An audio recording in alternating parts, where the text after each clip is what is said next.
Welcome back, everybody, to the Johnny Drinks podcast. I'm your co-host, Johnny. I'm here with... This is John. And a very special guest, the CEO of Loverboy? CEO, founder, chief Loverboy. Yo, I love that. Kyle Cooke in the house. How we doing? Good. Thanks for having me. It's a long time coming. Yeah. Well, not really. We pulled it off at last minute, but you guys have been on our radar, and I guess we've been on yours for years now.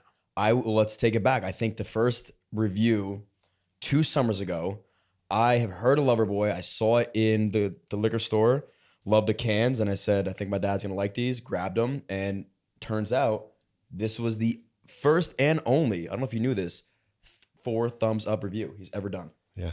Holy crap. Wait, so what, all 4 thumbs are from you or from other people? No, me. The origin of this, I guess now place that we are, the seltzer review kings. Yeah. I self-proclaimed, by the way. I just dubbed the self-proclaimed seltzer review king. But yeah, when I like it, I say thumbs up. Right. When I don't care for it, it's down. And when I find like there's some place for somebody. About it. Yeah, well, I just feel like it's not my taste, but I'm sure someone else likes it. Sure. I'll give it, the sideways thumbs. And I don't remember, because it was probably 2 years ago specifically, that I was 4 out of 4. Yeah. Okay. So you try it on 4 different occasions? No. It was the variety pack. The variety pack. Oh, the flavors. All 4 cans. Yeah. Got it. Right. So it was I think it was the chai. It was your regular. We still, back then we were only still selling in 6-packs, but we had the lemon iced tea, which is where it started. We had the hibiscus lime, the white tea peach, and then the chai. The chai has been replaced with strawberry lemonade. Oh, strawberry. Strawberry. I don't think we've had that yet. Oh, It might be in the bag. I should have brought more. There's only so much space in my refrigerated backpack. Should have brought another one. Well, let's take a step back because I have so many questions about everything you've done with Loverboy. When it was founded, in like 2013? Yeah, once I figured I could trademark the name, I technically founded it in 2018, and that's when we started like working on the concept, the very initial formulas, the branding, and then of course the name. Mm-hmm. Now, let's take another step back. Summer House, talk us through the process of getting on. Did they approach you? Yeah, so to make a long story short, reality television is not where I thought I'd be. I literally, went to business school, got my MBA, had done a bunch of tech startups, and I was working on a nutrition app where I connected people with a nutritionist when the opportunity to film Summer House came about. And back then, it was just an idea, and I helped them cast it. I helped introduce friends. I helped them familiarize themselves, the producers, with the Hamptons, because they were actually, the original ones were from LA. And it was an open casting call, but then I took on like a hands-on role because I saw the value. I'm like, listen, and this is like pre-influencer, like that's how you can make a living type day. When I say platform, I saw it as a business platform, not like, oh, I can build a following and hawk shit, in my feed. It was more about like, hey, the only person I could name on Bravo was Bethany Frankel, and she sold Skinny Girl for like $100 million, and she probably spent 0 in marketing, because there's nothing more powerful than, kind of in the moment product placement. And if you can talk about it, which she was doing, she was building the brand in front of like the Real Housewives audience's eyes. That's what lends itself to like authenticity and all that good stuff. Because now the celebrity brands are a dime a dozen. But like, how many people are giving that inside look into what they're doing to build the brand? Because a lot of celebrities actually don't do anything. So season 1 is in year what? 2016. Yeah. Okay. So we were giving like ridiculous exposure because so much of the footage happens in and around the house because it's fully rigged with surveillance, infrared cameras, mics on my headboard, you name it. And the first 2 seasons, we like drank an absurd amount of Whispering Angel, an absurd amount of Truly, because that was the first year they came out in bottles, believe it or not, before cans. And then eventually, I got the whole house hooked on Twisted. I'm from New Hampshire. Like that's you're going down to the dock on a lake. It's 95 degrees and it's maybe 11:59 in the morning. Grab a Twisted. Yeah. Of course, you wake up with the gnarliest hangover all the time because malt liquor plus sugar is not a great recipe. No. So in any event, that's where it all started. And no one gave a crap about my nutrition app. they wanted to know what we were drinking. And half the time I actually felt guilty telling people, because like, you know, we're in New York. We have access to every trendy drink. You know, I had this like industrial grade margarita machine.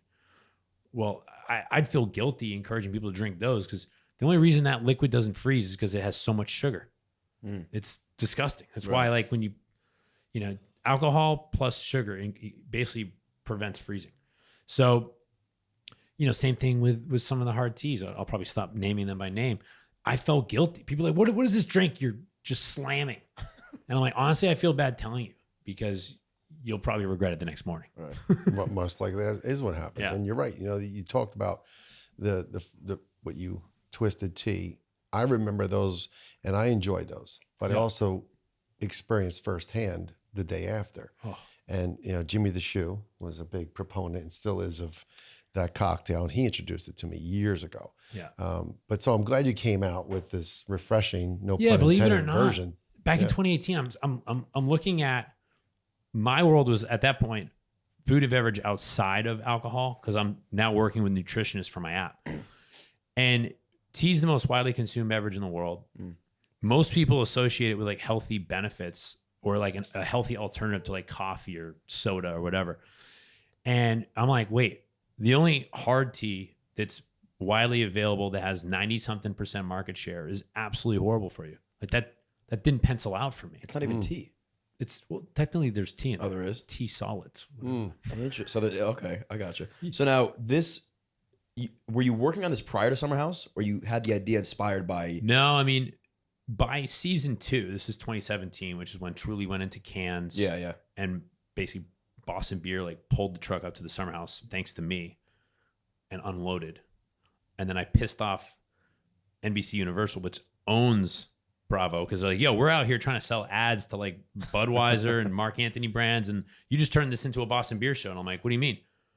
Because I didn't even know at the time that Twisted and Truly were owned by Boston Beer. Oh, you were really helping them out. Wow. Yeah. So yeah, just kind of like the opportunity was just staring me in the face. By season 3, they were like, no more Truly Twisted unless they start buying serious advertisements on the show, because we can't piss off the other brands that are. That's fair. I saw the opportunity to create a differentiated product, because every hard seltzer, even back when there were only 10, they all look the same. They all taste the same.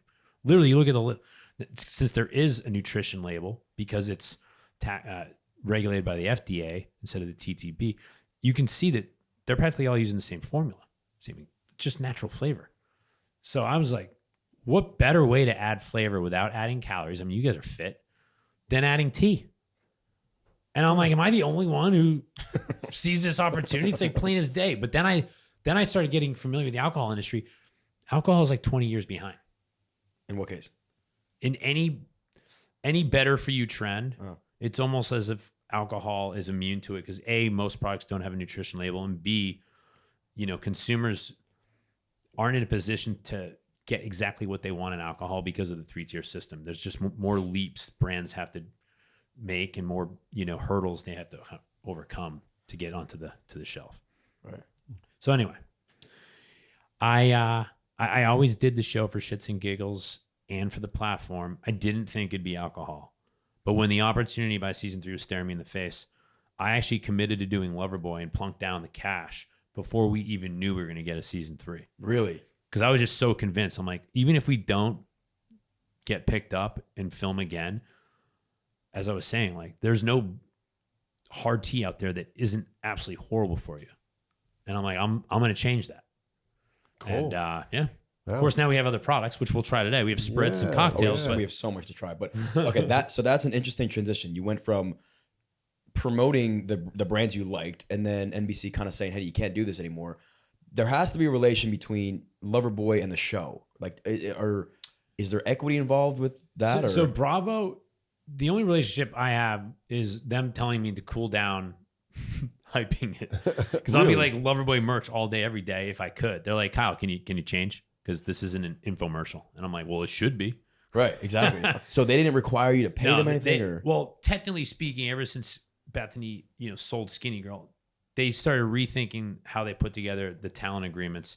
And so if there is ever a liquidity event where I sell Loverboy and it's I'm still on the air, technically speaking, they get some type of cut. It's nominal, but it allows them to participate in the upside, which is good. They don't think like that. They're not like venture investors or beverage investors, but at least they know they have some skin in the game if there is some type of exit down the road. Now, how does it work with the other members of the show? Or did they want equity or involvement? Well, no, I mean, with the like brand? before I did this, I mean, we'd either have brands giving us alcohol or we were buying it. Oh, so I don't give a shit. Because believe it or not, we pay for our groceries, we pay for our booze. I mean, we weren't dummies. Like season 1, we're like, yo, so and so knows the winemaker at Whispering Angel. So we drank an absurd amount of rosé, not only because we liked it, because we had endless amounts. Otherwise, we'd be paying for it. And so every big party you see, like we're either buying all that booze or I'm supplying it. So that the house is totally cool. A, they love it. B, it's free, right? I use it as a marketing expense, and it's a win-win. You know, everybody kind of comes on the show for different purposes, but yeah, this is my baby. I guess now at this point you have so much leverage. Like again, if somebody wants to be on Summer House, they're almost happy to promote Loverboy because it's giving them that extra clout. Yeah, I mean, look, if someone if like Paige approached me and she's like, Kyle, like, you know, I get approached by big alcohol brands all the time. You know, sometimes I turn them down because I'm feeling guilty. Sometimes I'll do something.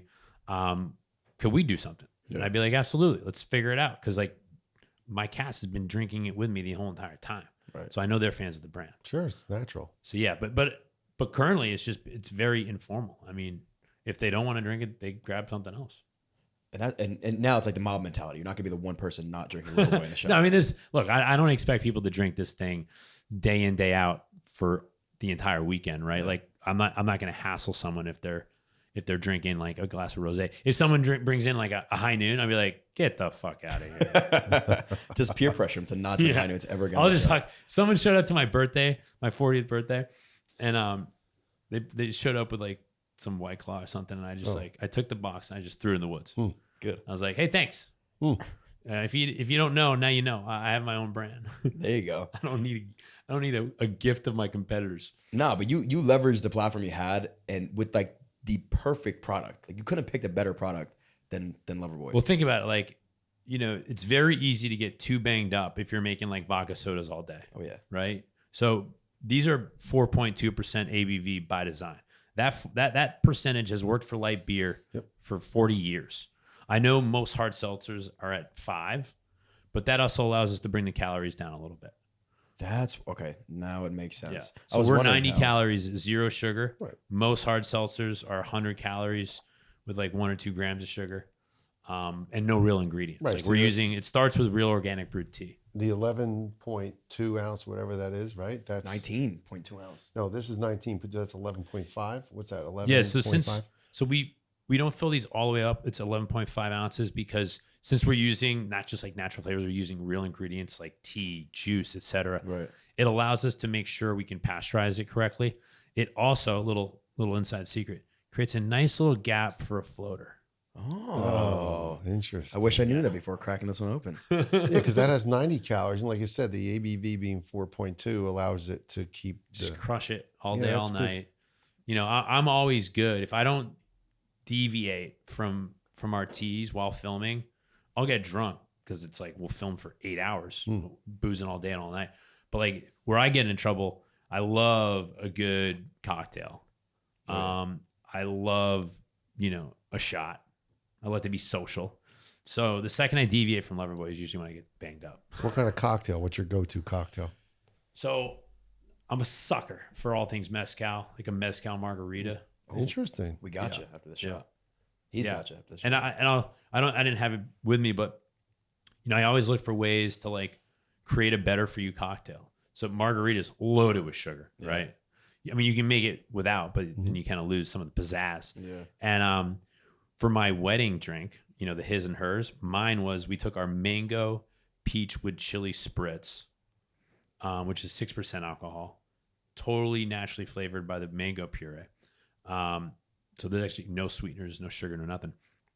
And then we added mezcal. Oh. We did a tahini rim. Oh, we used a little Swoon, which is like a zero sugar simple syrup replacement. Quick plug for Swoon. Huh? Yeah. Actually, those girls crush it. So it was absolutely amazing. Well, how long have you been married?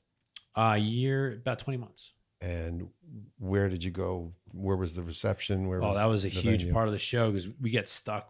We were like a COVID, engagement fiasco. Oh, it was on the show? Yeah, Oh, yeah, you yeah. met Amanda on the show. No, I met Amanda before we filmed season 1, but we weren't. I was like too scared to commit. I wasn't like in an exclusive relationship. Made him fool myself that first season because I, tried to figure You were myself excited. out on Maybe camera. you were excited, yeah.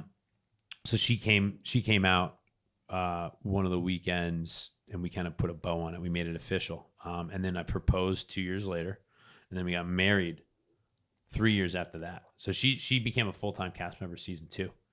Oh, cool. But yeah, the wedding was actually in her parents' backyard here in Jersey because we kept on having issues with our venues and vendors due to the pandemic. And just one thing led to another. We're just like, screw it. Like they had the most amazing backyard, totally flat grass, beautiful little view around. So What town? You mind my asking? Hillsborough. Oh, yeah, it's nice down there. Yeah. So you Very guys, rural. thinking of having any children? That's the plan. Yeah. But this is our nest egg, Loverboy. So this is your baby right now. Yeah. So we got 2 dogs. So that kind of was So. a That nice little delays wake it. up That call. just It's like, oh, that just delays it a little you bit. can't just sleep in. Right. This is horrible. No, you got to go out in the rain. You got to you experience what cold snowstorm really feels like. Yeah. So, that kind of in a weird way bought me a little time because it was like, oh yeah, it's time we grow up a little bit and, it's not all about us and it's not all about our schedule. And, it made me realize even just like, I love doing market visits where I get to meet our distributors or retailers and do fan events. And, now it's hard to bring Amanda along because we got these dogs that, they're kind of a handful. So it's like, oh yeah, that's amplified a little more when you have kids. Sure. Yeah. It's a good first step though. Before It's a kids. good first step. You I would test assume. drive it. I You get to wouldn't know. test drive it that way. I don't have either. Yeah. It's like parenting 1.0, the dogs. It is a necessary subjective type of torture, okay? Yeah. Because you need to go through that before you commit to having children. And we lost our dogs in 2019. Both of them just coincidentally went within a few months of one another. But I said and promised never get any more dogs because of the responsibility. Yeah. And then COVID hit, and now we have 2 dogs. That lasted. My son got a dog, and we got a dog, and now we have 2 dogs. So, Not me. no, my other So son. is it 2 sons? I have four children. Yeah, 2 boys, 4. 2 girls. Yeah, All right. Wow, you get your hands full. Yeah, he does. Yeah, He sure does. Yeah, Border Collie and a Shiba. All right. Border Collie's great. Shiba, Shiba is a menace. you're saying it wrong. It's mother effing Shiba Yeah, they're motherfuckers. or Shiba mother f. Well, I forget how you said it. We Shiba ended up effing adopting Shiba the, effing Eno. the dogs that we like rescued. Oh, nice. Because we've done that like a couple of times. But ours are super mutts. You don't even know what they are. Well, we did like the ancestry for dogs. I don't know what it's called, but you do like the DNA test. They're like 30-something% dachshunds, so like the wiener dog. Oh, One has like the short legs. They have long torsos. Oh, that's awesome. One has That's short cute. legs. One has like normal sized legs. It's just bizarre. They're sisters. And then pit bull and a chihuahua. And then like wow. a bunch of other brands in the single digits percentage wise. How are they to train? Obedience wise, are they? Let's just put it this way. We sent them away when we filmed Winter House because we have a spin-off show called Winter House. And we did not like the first kind of like resort we sent them to where it's like boarding training. So we sent them to like I'd call it like the elite private school of doggy daycare and training.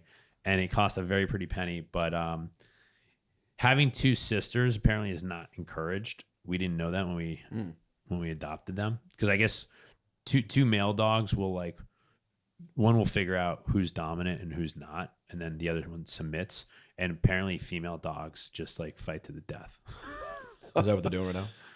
basically. Well, you got your hands full. Well, In any event. Yeah. Well, so you talked about Winter House and Summer House. I want to ask a ton of questions, but before we do, quick commercial break. I want to know more about the dogs. Yep. A few moments later. And we're back. Off camera, we were talking about Loverboy only raising 1 friends and family round? Yeah. So, I mean, this was never the intention. I always knew beverage was expensive.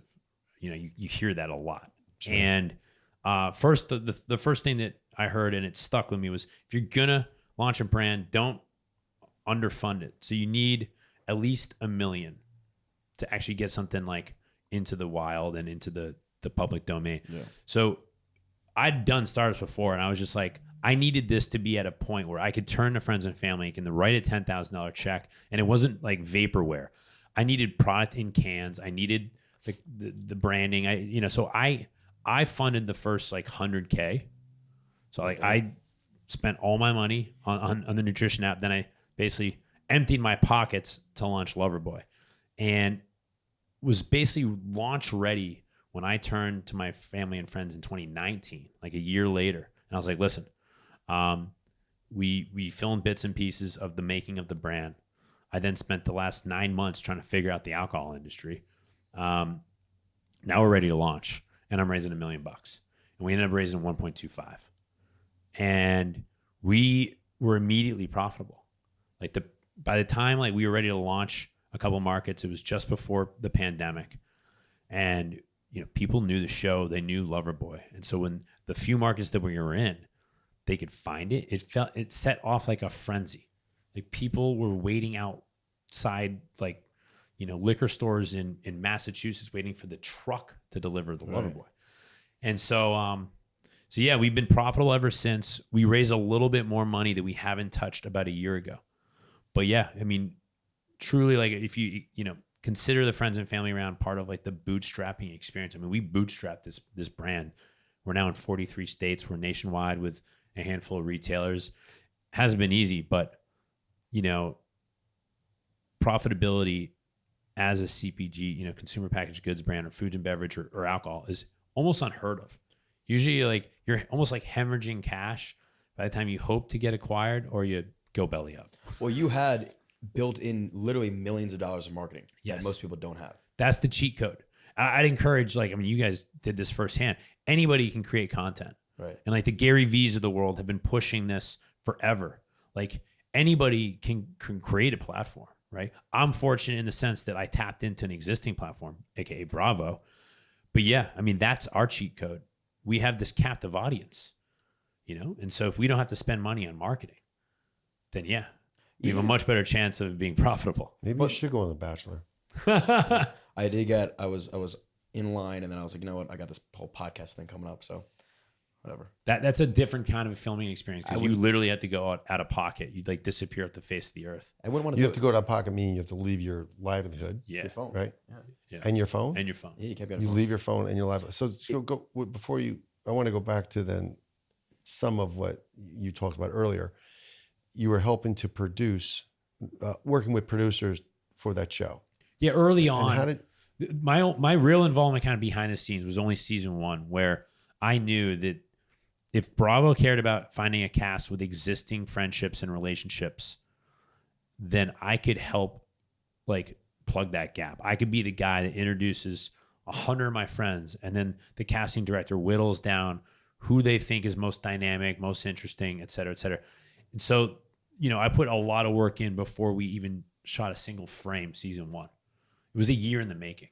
And so anyone who goes on that show is not compensated at all? Oh, yeah. No. Oh, they are? Yeah. Everybody, I mean, the longer you stay, the more you make.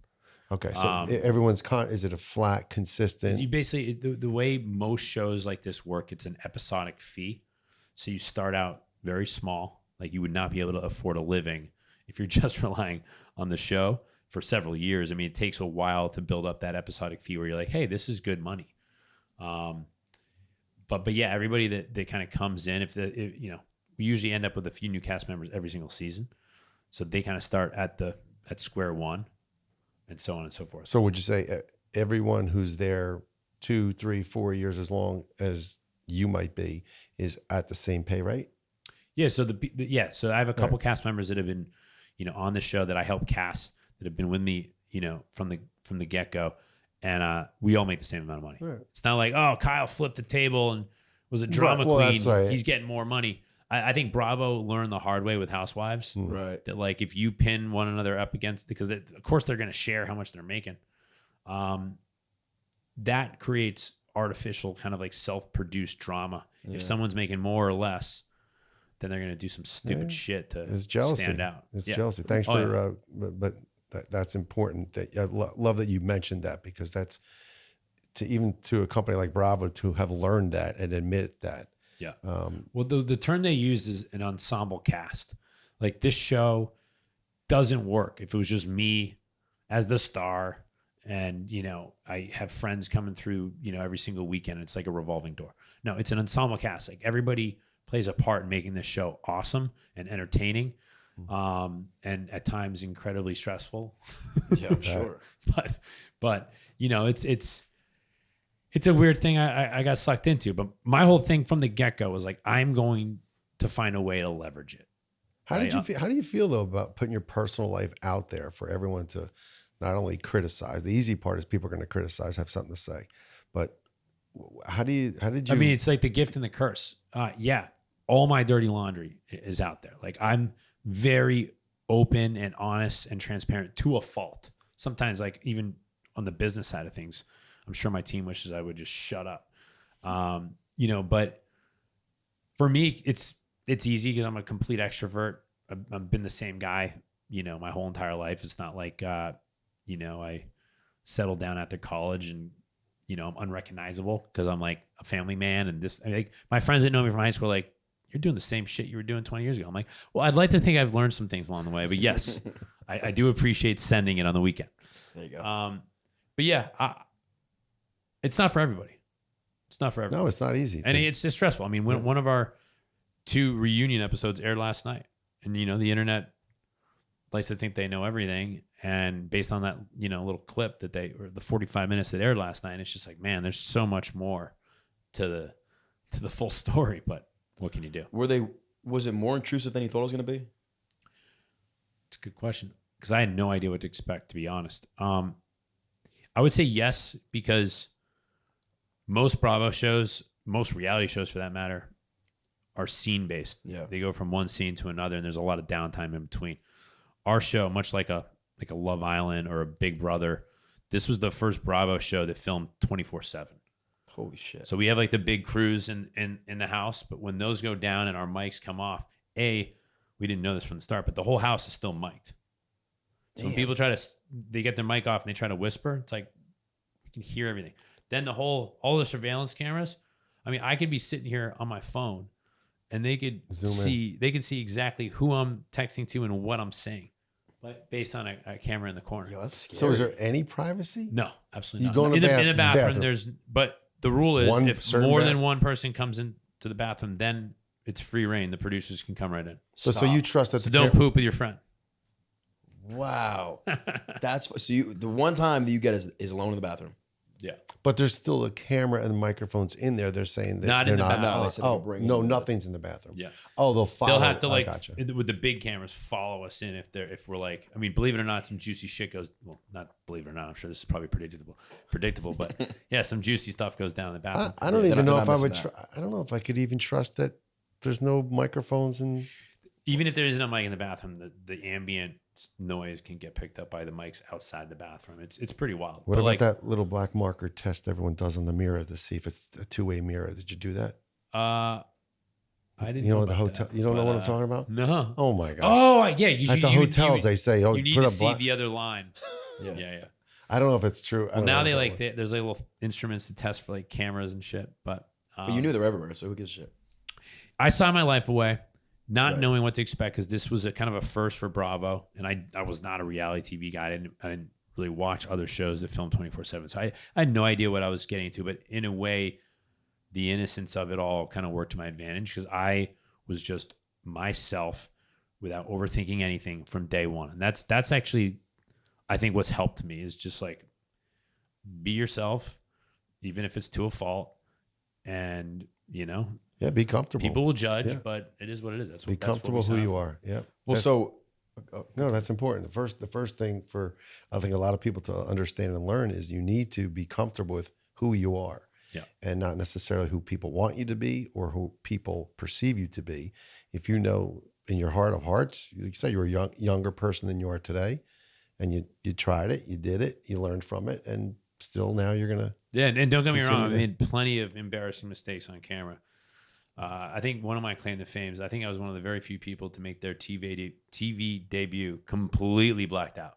Nice. The hot tub scene, episode 1, season 1. Yeah.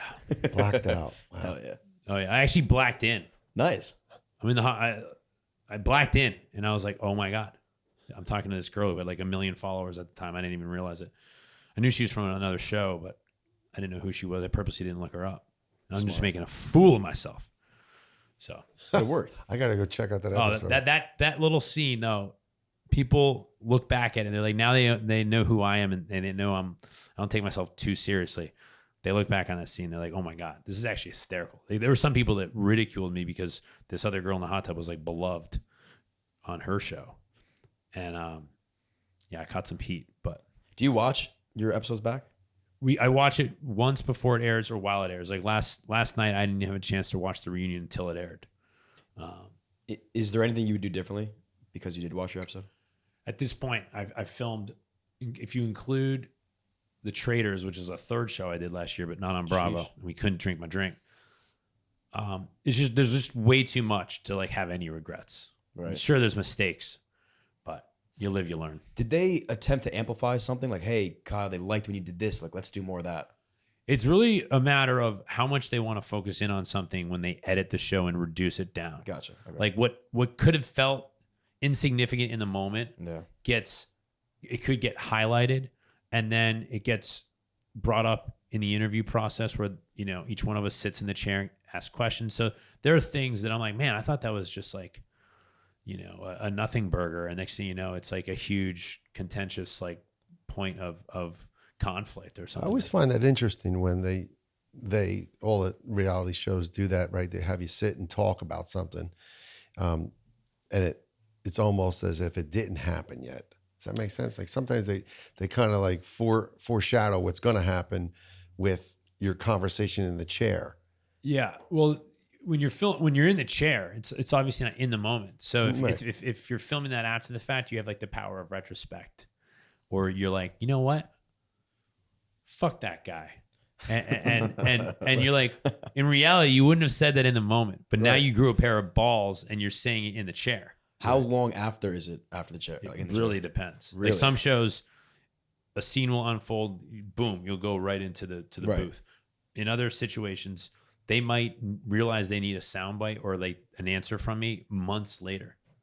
Damn. Interesting. Yeah, it's kind of unique because it really helps string things together, those interviews, and connect some of the dots. Because, like, believe it or not, they don't, even with surveillance on my show, they don't catch everything. So sometimes they'll have to drill into something because it's too confusing based on the footage that was shot.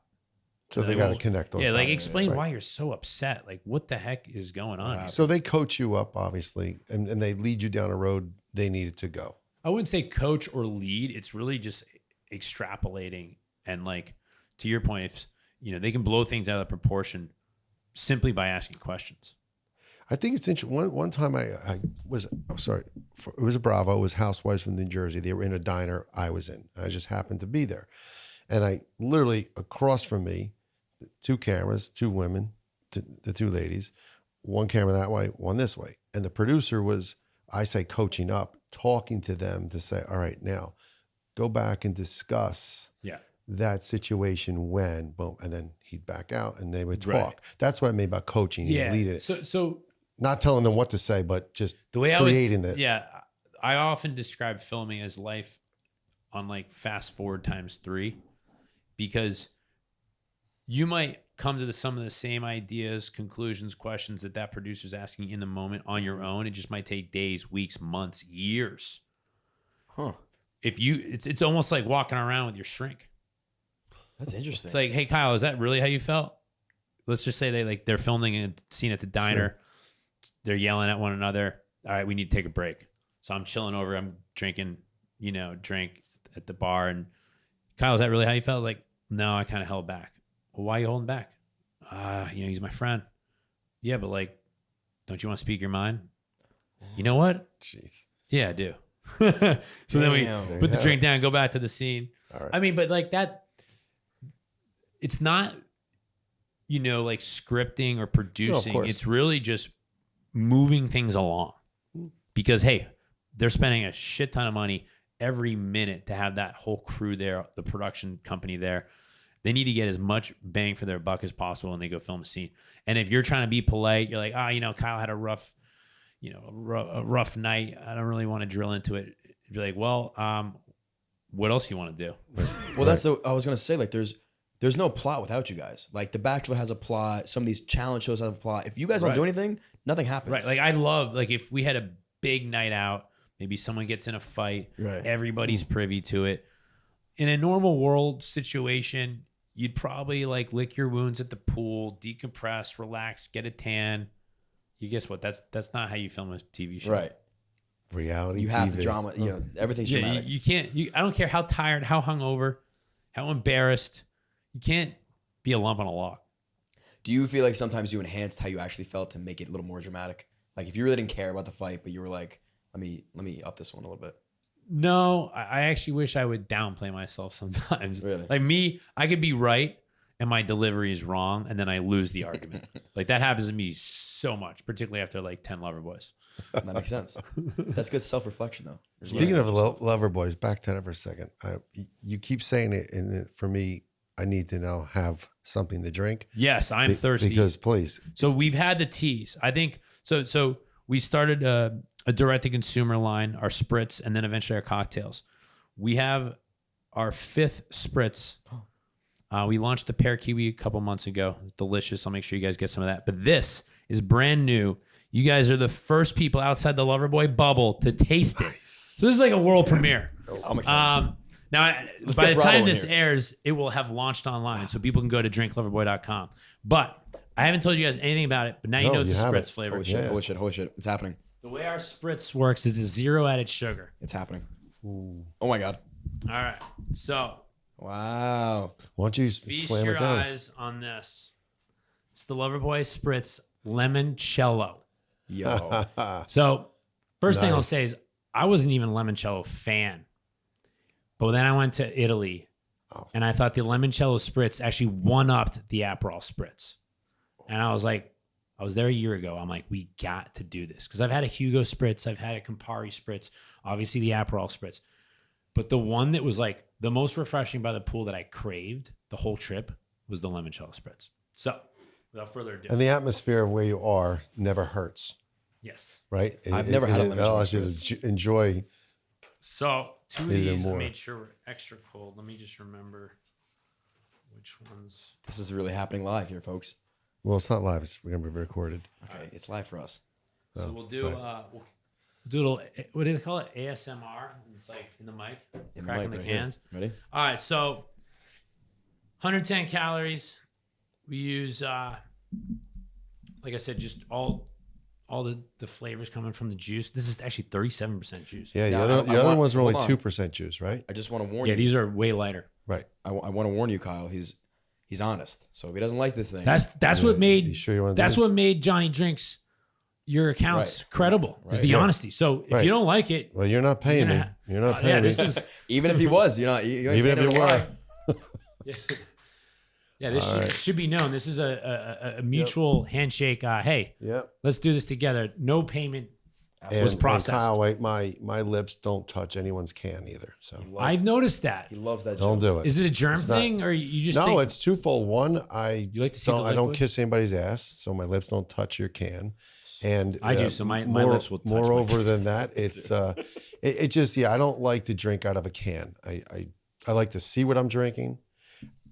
I like to again enjoy. it's easier on the smell. nose too. You get the better notes. Absolutely, it's like you feed your eyes before you eat, right? You make your meal Smells delicious. All right, here we your go. appetizer. Right? Cheers. I'm gonna shut up, but we'll cheers. Great, Cheers, everybody. great meeting Here we you. go. Loverboy, Likewise. Spritz, limoncello.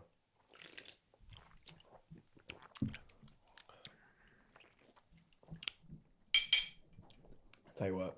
That's an easy one. Even if Kyle wasn't here, That's easy. And it's Isn't that 6%. fire? That's That's easy. really good, man.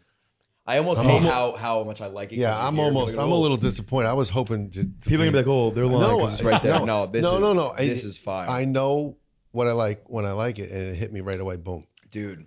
Yeah, And it's kind that's of, good. as you taste it, even I noticed, I'm reminded because I haven't had one out of the can in a while.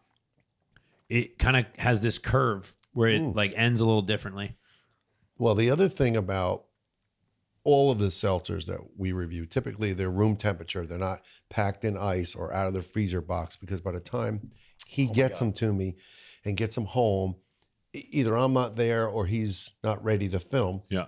They become room temperature. And But that's when their true colors, their true flavors come out. Thank you. And people always, rank on me that I don't taste them cold. I'm like, no, I don't want to. I want to taste them Right. across the board as best I can, fairly, for its original purpose, which is coming out of the can. And then the other thing, which would be nice with it, I would crush ice with this, do a little rim lemon zest. This is a great cocktail. Well, let's not talk about it. Let's be about thank it you. after this podcast. This is great. Well, this, I was just like, Actually, should I take a break and go do that now? Should I can't post this today, right? No posting? no, but I think I asked. just to play it safe. All right, let's take a break though, real quick. I gotta take a break. Hold on, I gotta do more something. out, yeah. I gotta do Break. something. A few moments later. And we are back. Are we back, Maroof? We're back. Oh, good. Okay. I'm just curious, and we can dive into the spritz line or the cocktail line all you want, but I'm curious. So, did you guys just appreciate a good cocktail? Like, how did this all get started? Oh, you have to The listen- origin story. You have to listen to our podcast, I know. episode one. I didn't know you guys came out of the podcast until you told me. I know. This is You want to explain it? yeah, sure. So All yeah, right, I'll take it. So this will be a 30-minute story. So go ahead. no, I'm not doing it. I'm not doing 3 it. minutes, ready to go. You're gonna have to do it now. Nope. He says, But I can tell the way you kind of like serve something up and like put a little, Garnish slice of or- this or a garnish or that, or Yeah. I can just tell you appreciate a good cocktail. Yeah, correct. exactly. And that's from that love and appreciation. Not only cocktails, I like to host. Yeah. If you give me the option, going over your house or you coming over mine, I'd rather you come over mine. Yeah. And it's just because I feel like it's a chance to celebrate a friendship, a relationship. My home is open and we have a location that just screams, show everybody, not the house, but we're on a lake. And even before we had a lake, I lived in a colonial and I had a nice backyard with a pool and a cabana. And so I always envisioned things growing up, working, developing things that you acquire as your own tastes, right? From the clothes you wear to the cars you drive to the family you create. I wanted those things, so I would build them out. I'd see them and I would build it out. So to that end is now where I've just become I think a host first, and then take some appreciation and time to watching what other people do and just recreate it. So the cocktail thing was something that I did. The cocktail that put us on the map was in Manhattan. And I had seen the Manhattan made a little differently than the way I made it, but a true bartender, mixologist at a speakeasy type of a restaurant I went to was smoking a glass on a cedar board. Just board was on the, lit it on fire, covered it up to put it out. And that created the smoke inside. And I was like, wow, that is so cool. Yeah. I made my... Not even one of those like smoking guns. He was straight up burning wood. And that's how I started doing it for myself. And this was, I should probably remember the year, but I'm going to go back to, if we started in 2020, that was probably 2017 when I first saw that being done. And there were no smoking kits. Right. Now you put the domes. cedar chips into the gun and it's got a hose. Yeah. And I don't even recall, again, I never recall ever seeing a cocktail made like this with a board. Yeah. So P.S., we were going out to dinner one night and he's filming me making this cocktail, my signature Manhattan cocktail. And the short of it is it goes viral. And he then follows with the fact that it went viral, that it went viral, we got to do it again. I'm like, well, what did we do? I made a drink that I always make. I don't know, we'll do something else. So it's from that, again, gift and the universe taking out and giving to us this opportunity for people to watch and listen. And now it's just evolved into what it is today. Well, like I said, I mean, right before you tried the limoncello spritz, I was just like, I give you guys a ton of credit because I'm sure you've had brand after brand after brand trying to like throw money at you because like how to get in front of the consumer. Not everybody has a TV show, right? But something about your feed, I mean, just screams authenticity, credibility, legitimacy. Like, and you kept the rating system simple enough where, right, everyone knows if they've been following you long enough how it works. Yep. Yeah. And you're brutally honest. Yep. And that's what people need. Thank People you. want. I just feel like in the day of age where like everybody and their mom thinks they're an influencer, and they're trying to sell you something, trying to find actual honest like feedback on a product or a service or whatever is actually hard. Thank you. Well, and he knows this. One of our bigger challenges at times is I don't ever want to know if we're being in some form or another supported, right? Yeah. On really anything. Some of the obvious things are the liquor brands that we pour and we use and we do videos for. Yeah, that's the easy part. But the challenging part, especially with these, he goes and buys them, and then we do it, and whatever it is, it is. And then sometimes somebody will want to do something with us, and I'll say to him, "No, it's garbage." And he's like, "Well, but they want." I'm like, I'll do a review, but What we said, like we talked about it before, like you're not paying for us to lie. There's not one check that's going to be big enough for us to ruin everything we have. Because that's the one thing, like you said, it's so saturated with people just nonsensically talking out of their ass and hoping that the brand picks them up. And it's like, nobody wants that. The brands don't want that. Like you're not paying us to lie because that's not going to help anybody. So that is the real challenge is like he said, and he always says, social media found us. And that's so. It did. It's so wholesome. But it did. But in It all is. seriousness, I'm on like the influencer side of things because I get a brand, just like you guys, like I get brands approaching me and brands approaching my wife in particular because she has a very engaged, following, and she turns down, I would say 19 out of 20 brands. Wow. We have our own brand, so we're focused on that, but like you wouldn't believe, like, sometimes it's like hair, supplements or God knows what ingestibles. And it's just like, if this takes 3 months for me to figure out if I'm having it's having a positive impact for me, then how am I supposed to film this with a straight face in 2 weeks? That's one thing we've done hangover pill. I remember we did a review for hangover pill. And again, they paid for placement. They weren't going to pay for us to lie. And we filmed it the night before. He said, I'm going to take these. I'm going to tell you guys how I feel after however many drinks he had that night. And the next morning, he woke up and I stuck camera face and I said, how do you feel? And he says, feel pretty. I think you might have liked it. So we made sure that I was not going to lie and be like, oh, well, I just took it and I'm going to feel great tomorrow. Right. We'll show you how we feel. That had magnesium in it. That had it had all the good stuff. I forget what it was called, but it was it was good. And to your point, and this is a learning curve for us, right? So we still we want to do more content, and this. Well, it's an investment; it costs money. The guys that help us, they make a living on this. Right. So you have to. It's money out, but you got to get money back in some form to just keep it going.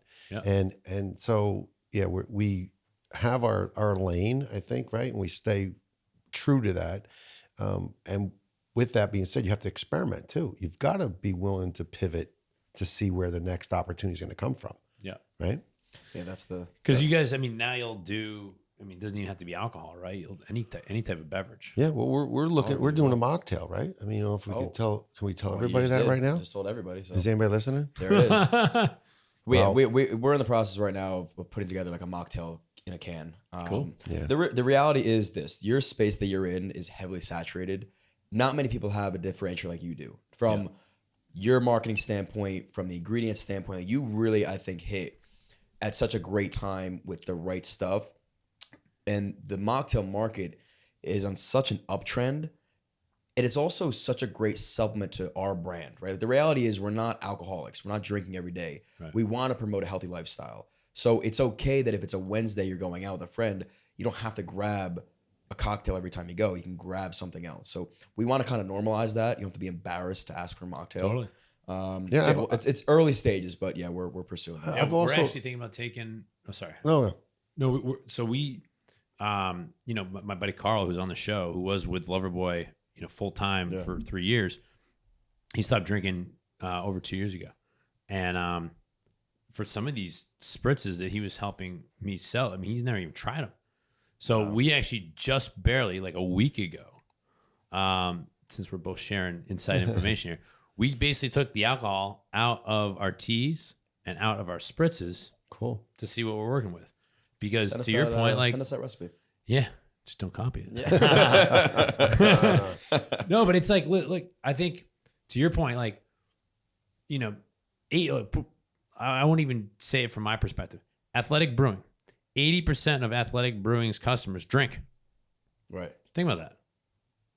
So for all the NA brands out there that think they're appealing to like the completely sober people, no, that's like 1 in 5. Exactly. We're not looking for the person that's dead sober, is shaming people that drink. We're looking for the people that maybe you're hungover on a Tuesday and you can't stand the thought of drinking another cocktail. You're like, screw it. Let me just grab something that tastes really good and I don't feel awkward drinking it. Yeah. Or maybe you are the person on the severe swing other side that has an alcohol drinking problem. Right, but that market is so small. Right, it stops. But you also, because what I was going to say before I stop you from your comment was I've noticed more friends and friends of friends that need that alternative. Definitely. I've always hung around with young people that said that guy's an alcoholic or that girl drinks too much. Okay, fine.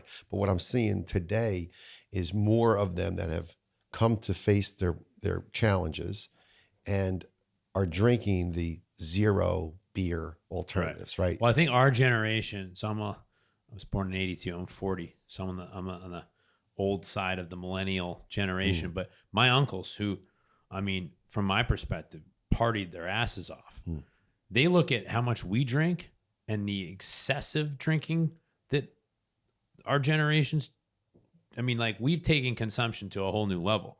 And so I think that there's probably a higher level of alcoholism among like millennial and Gen Zs just because that's just today's age. Like people do everything to the excess. Yep. And what comes out of the bottle and the options and the flavor profiles. Come on. It's easy to get lost in these. That's a good point. I mean, for me, I lose track because it tastes so damn good. I was going to ask you, how many cocktails do you think on average you have a week?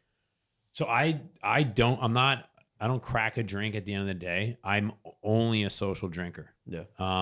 Same. Now, granted, pre-pandemic, pre-engagement, I was a very social guy. I'm out 4 days a week. Right. But now I'm maybe once a week. It's tough to like, parade around in your bathing suit on a show when you're 40 years old and there's like people that are 25 and all they do is work out. You can still get away with it. But that's a great point too, is like, it's the environment you're in, right? So I live in an area that I'm 27. So everybody around me is relatively the same age. We all have, and nowadays nobody really works during the day. So if it's night, I was up there today, it's Tuesday. I was up there, it was like 2 PM. It was beautiful out. I expected to be like the only person because I just had to like get some editing done. And everybody's out there lounging. And I'm like, this is crazy. So it's not that crazy to think that they're drinking and having at least one cocktail. So the environment you're in for sure impacts that. And I didn't even think about that, the difference in generations. Think of this. I mean, part of the reason I took the plunge and had the confidence to launch Loverboy was what I learned from my nutrition startup. 20% of the average adult's caloric intake comes from alcohol. What? Average. That includes adults that don't drink, and that includes adults that drink every day of the week. So when I think back to my like really social days, I'm out 3-4 days a week. I mean, maybe 50% of my caloric intake is alcohol, which is disturbing because everyone knows it's like empty calories. So Saturday was Memorial Day. This was more Memorial Day weekend. I think Saturday I would have to assume 80 to 85% of my calories were liquor based. Oh yeah. Maybe I had breakfast and then maybe a chip or two. Yeah. So that's when I was like, wait a minute. The one thing I'll give hard seltzer a ton of credit for doing was, and it was actually by law. I don't know if this was accidental or what, but because there wasn't any actual malt in the original spiked seltzer. This is pre-White Claw, pre-Truly. The original spiked seltzer, which AB bought and then rebranded into Bon Viv and ended up killing it. because it wasn't a malt-based product and the alcohol was from fermented sugarcane, there was this weird little like, well, it's not a beer by definition, and therefore it has to have a label as if it's regulated by the FDA. Outside of alcohol, every food and beverage product is regulated by the FDA. So you have to have the nutrition facts and the ingredients. Now, back then, spiked seltzer it was better for you, but it wasn't what it became. It was 6% alcohol with some sugar, and it was about 140 calories. What was it made with if it wasn't malt? Alcohol from fermented sugarcane. So basically, you take sugarcane, you introduce yeast, and you ferment it all the way down to a zero sugar product. Now, the original malt is like malt, barley, you know, like beer. It's a crop. Grain. Yeah, it's grain. And So, but like- seltzers now are malt liquor, aren't they? So that now you have, excuse me, sorry. Now you have the High Noons of the world ridiculing all of the original hard seltzers and labeling them malt. Yeah. Guess what? Truly and malt are Truly and White Claw are malt free. Really? There was a few hard seltzers that popped up, including Smirnoff, that actually used the malt liquor from the traditional flavor malt beverages, like a Mike's or a Truly, or in their case, the Smirnoff Ice. Wow. Yeah. So some of the early seltzers were actually malt based. Now, White Claw and Truly, Loverboy for that matter, we are taxed and distributed as a malt beverage with zero malt. Why? Well, because you get a cleaner base that's zero sugar and gluten free if you ferment sugarcane. So if you ferment sugarcane, you're classified as a malt-based liquor. From a tax perspective, Right, even though you're malt free. Correct. Gotcha. That's so interesting. It all comes down to the IRS and how you're going to get taxed. Got it. And if you're taxed as a beer in this country or a malt alternative, you have better advantages. So in the state of New Jersey, High Noon can't even make money because of the excise taxes that are so high because it's spirit based. Now, I wonder if you guys came out with a mocktail line, how would it work from a tax standpoint? Because you're still under the umbrella of Loverboy. It's you're no longer subject to that that alcohol tax at the federal and state level. Yeah. I mean, the one thing that's why it took me so long in 2018 when we were filming season 3. I then needed almost an entire year to figure out what the heck I was doing because alcohol is tricky. There's all sorts of red tape.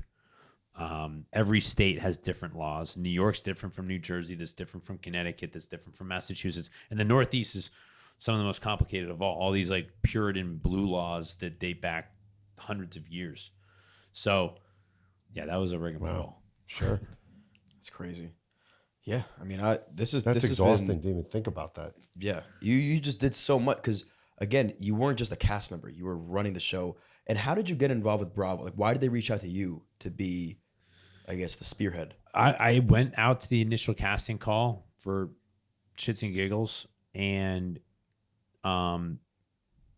that was when the concept was like, let's take a bunch of strangers and put them in a house. And Bravo wasn't going to bite on that. Like, that's what MTV's been doing for 20 years. So Bravo was like, you got to find an existing group of friends. You got to find something where there's some history, some connections between the people. And that's kind of when the producers came back to me. They liked my tape. They knew that I knew the two girls that were twins that were also in that original open casting call. And then they started connecting the dots. And then I started helping introduce more people. Wow. That must have been fun for you to go to your friends and say, hey, you want to be on a TV show? I tried to downplay it because, to be honest, until we were filming, I just didn't think it was actually going to happen. I was like, yeah, this is a pipe dream. I'm going to put some work in just like I would a startup that may or may not get launched. You're never going to get anywhere if you say no. So I say yes, and then I assess the opportunity and then size it up. Even when you were filming, did you expect it to blow up like it did?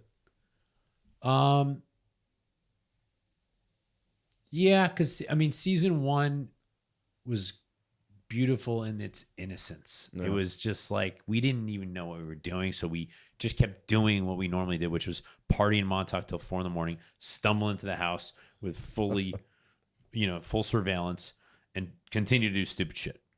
And not one of us overthought anything because, quite frankly, at that hour we weren't thinking clearly to begin with. Right. It's so interesting because the correlation between like what you guys did and what we do is just that there's a reason why you guys went quote unquote viral and vice versa.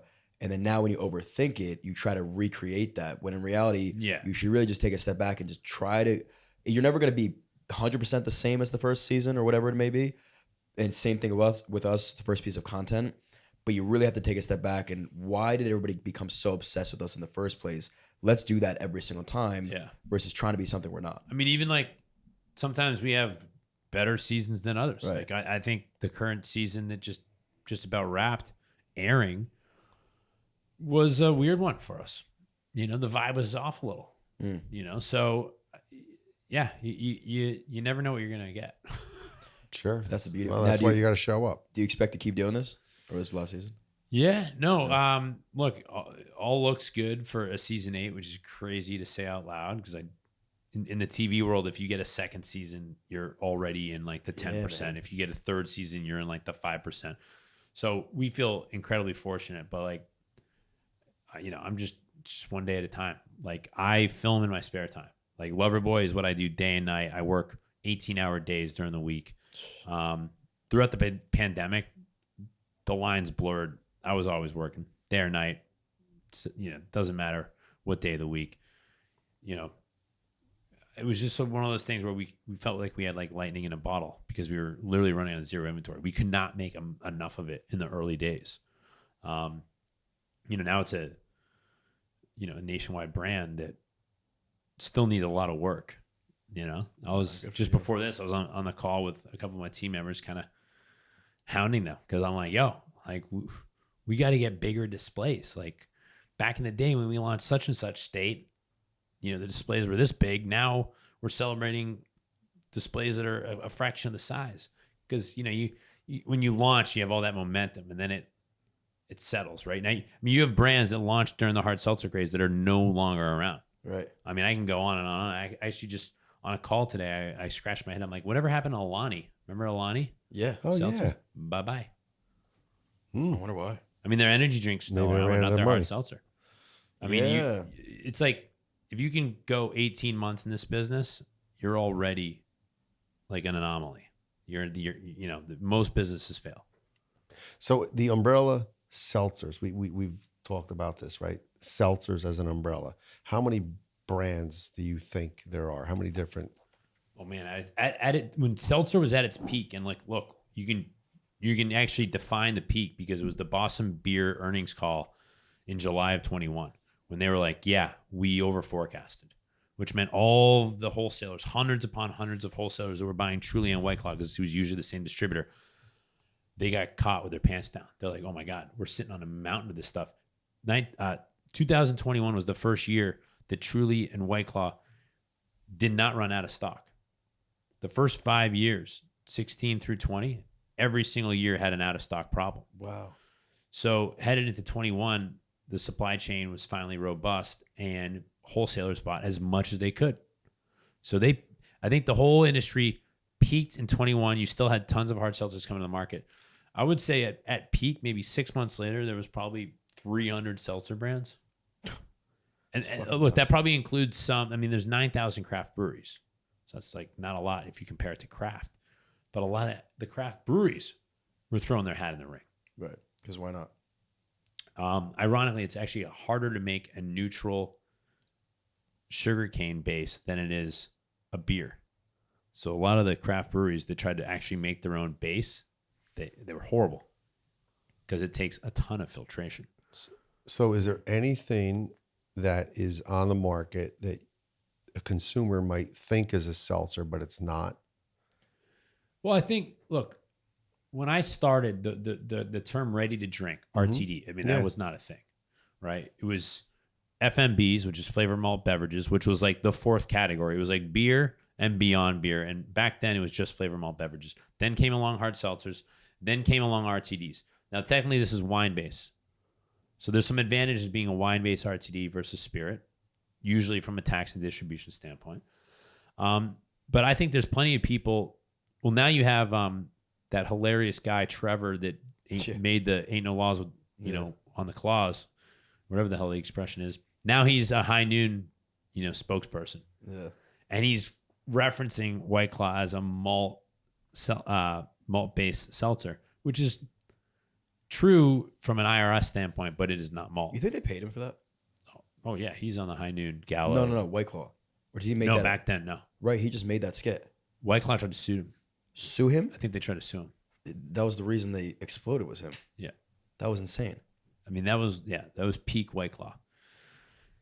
And I think people now it's just like, well, what is a hard seltzer? I mean, Right. we are classified as tea because we use tea, right? But I like to think of our flagship product, which is the teas, as just a better tasting hard seltzer. We're using better quality ingredients. Like we were using juice long before like High Noon was marketing the fact that they were using juice. Like we've always used real organic tea. We've always used juice. Why? Because every hard seltzer tastes the same because it had the same formula. And I just saw a very easy way to differentiate. Now, I mean, yeah, you have the ready to drink lines are very blurry, Yeah. right? Like, and I don't think it matters, right? I think it's just about what does it taste like? What are people looking for? If you're looking for something super light, refreshing, low in calories, low in carbs, yeah, you're going to be the kind of consumer that turns it around. A lot of ready to drinks don't bother putting the label because they don't have to, because they're not FDA regulated. They're TTB, and they don't want to because they're horrible for you. Right. Like I'd love to do an episode where we sit around and try cocktails and try to guess the sugar content. It's a great. Oh, forget well, then it. you're coming back and we're doing that because that's a great wow. idea. I've been thinking about this for a long time because alcohol is the dirty little secret is you can make anything taste good, even shitty liquor with sugar. That's it. And yeah. you know, if you're trying to like stay in shape and like, you know, the expression like, yeah, the wheels fell off. Yeah. It's like, yeah, all it takes is a couple margaritas. Oh yeah. Well, write that idea down, guys, because we're gonna do that next episode. We're gonna have Kyle back on. I'm a city bike away. That's great. No, for real, we'll do that. That's a great idea. Well, Kyle, look, man, this has been incredible. We always wrap up every podcast by asking our guests 2 questions. First one is going to be, what has been your most, in I guess the time span of starting Summer House, your most humbling experience, and then let's follow that up with your most accomplished experience On the show or just in as like a beverage entrepreneur? in life. I'd say one of the most humbling experiences is I mean, look, I think it's pretty natural to feel like you're a little selfish. You prioritize yourself. I went through an infidelity situation season 3. It continues to rear its head. And that was the first time I just realized that, when you put yourself first instead of the people you care about, like the person, you know, my then girlfriend, future wife. I mean, that's the part of filming the show that is, you know, it's like, you know, we got through it, but that was just the filming part. Then it had to air, and then everybody had to weigh in. And, you know, cheating's horrible, but like the experience of like living through that in the public eye Over and over again. was right? like I can't live it down. So, and I think the metaphor there is just like, it doesn't always have to do with like infidelity. I think just like, you know, people do selfish things day in, day out. And it's very easy to kind of forget who you affect. And, you know, these people could be the people that you love and care about the most. Right. So like that whole experience, I mean, look, I've had plenty of character flaws. I mean, I always overreact. I like storm out the dinner, you know, I bang the table, you know, and I think there's so many learning lessons from doing this show. Cause like I said, it's literally like having an outer body experience when you watch it back and you're like, my God, I'm such an idiot. And I think the highlight of my idiocracy was, whatever that word is, was when I just like, you know, basically broke my girlfriend's heart. I think, to flip the script on the more positive side. Yeah. I mean, look, I think everyone has like their 15 minutes or they have their opportunity to kind of capitalize. And I've stayed true to who I am.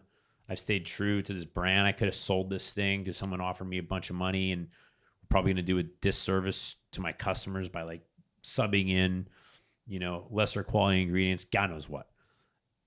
The fact that I've been able to like continue to be the entrepreneur that my friends and family have known for 20 years, but just do it on a show where I have a platform, but I still hold true. Like I'm all about doing, like, I would never put something out there that I'm not obsessed with, that I'm not the customer of, that I'm not passionate about. And so, like, despite the TV stuff, I'm like a D-list celebrity. So I very well know where I exist in the universe. No, you're a B at least, man. No way. I'm like, I joked the other day, I'm like between D, E, and F. And I think the other podcast host was like, you're a solid E. So thanks, man. E versus B. No, I just think that, like, everybody's trying to make a buck, but stay true to yourself. And I think my biggest accomplishment is staying true to myself while building a successful brand. Right. Like, I'm not cutting corners. I'm not, making compromises. I'm building this thing as if, like, my kid's going to inherit it. You know what I mean? Oh, for you. No, this has been great. Yeah, I mean, we're big fans of you, big fans of Loverboy, and thanks for coming on, man. Yeah. And we'll crack a couple more of these limoncellos. Sure. Absolutely. Let's do it. Cheers, everybody. No, thanks for having me. Cheers.